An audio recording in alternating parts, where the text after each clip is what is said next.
Welcome to This Explainer.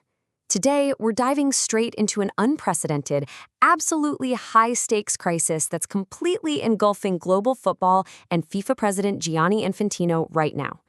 We're talking about a situation that has literally fractured the sport's governing body, sparking threats of secession, massive boycotts, and a wild scramble for political survival. And the catalyst for all of this chaos?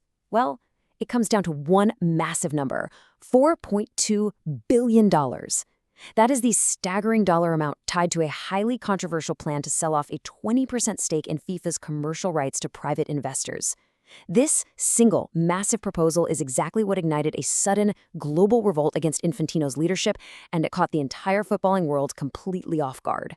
So the mechanism they tried to use to pull this off was called FIFA Forward Enterprise. Basically, this was a newly proposed commercial subsidiary explicitly designed to take a 20% stake in FIFA tournament rights, including the absolute crown jewel of the sport, the World Cup, and sell it straight to private investors. Just think about what that means. You're talking about transferring a massive chunk of control over the world's most popular tournament directly to private equity. But the real issue wasn't just the commercialization itself, it was how it went down. This was a secret proposal. It was negotiated behind closed doors, completely hidden from FIFA's own members. The backlash was so immediate and so intense that the whole project had to be abruptly abandoned. And that deception? It wasn't just felt by external partners. It was felt deep inside the very halls of FIFA. In fact, FIFA's own chief operating officer, Kevin Lamore, went on record stating that staff were completely deceived over the plan. He described it as a project driven essentially by one single person. I mean, when your own top executives are claiming they were kept in the dark, you know for sure that institutional trust is just rapidly collapsing. Moving into Section 1, Fans and Europe Rebel. This is where the massive backlash begins. The visceral anger wasn't just confined to stuffy boardrooms, it poured right out into the global fan base. Fans from all 6 FIFA confederations actually launched a massive petition on change.org, straight up demanding Infantino's resignation and wholesale governance reform. These aren't just executives, right? These are everyday fans like you and me saying enough is enough. The petition organizers called this secret sell-off attempt a betrayal football will never forget, basically arguing that a president who treats the game's heritage this way has completely lost the right to lead it. And that grassroots anger was quickly matched by institutional action, setting off a rapid, unprecedented domino effect across Europe. Just look at these major footballing nations: Denmark, England, Wales, Germany, Spain, Norway, Sweden, Finland, Serbia, Greece, and Romania. They all officially withdrew their support for Infantino's re-election campaign. They openly cited a complete lack of transparency, broken trust, and severe concerns over his leadership and governance style. Plus, they aren't just writing angry letters. Continental powerhouses like UEFA in Europe and CONCACAF in North America are actively threatening to deploy what reporters are literally calling nuclear options. We're talking about a governance boycott where they just refuse to attend meetings, outright secession from FIFA, and even the creation of a rival World Cup-style competition. For fans, this is a real existential threat that could tear international football completely in half. This whole pushback has also brought some incredibly aggressive political hardball to light. Prince Ali of Jordan publicly accused FIFA of outright blackmail. He claimed that FIFA deliberately withheld crucial support regarding supporter visas for the World Cup and even delayed prize money from the 2025 Arab Cup, all in an attempt to essentially extort his association's official endorsement for Infantino's re-election. All right, on to Section 2, the global football divide. The battle lines are officially drawn. So on one side, you've got the rebels. This includes UEFA representing Europe, CONCACAF representing North and Central America, and a highly mobilized global fan base demanding reform. But on the exact opposite side, you have the loyalists, firmly backing Infantino. This group includes the African Confederation, the South American Confederation, and a vast array of smaller, developing nations. And it's actually those smaller nations that are the absolute key to this entire war. Which leads us to a pretty fascinating structural question. How in the world can a leader survive a massive mutiny from the sport's wealthiest, most visible, and historically powerful continent? How does FIFA actually work behind the scenes? The crucial thing to understand here is FIFA's voting asymmetry. You see, the organization operates on a strict one country, one vote system.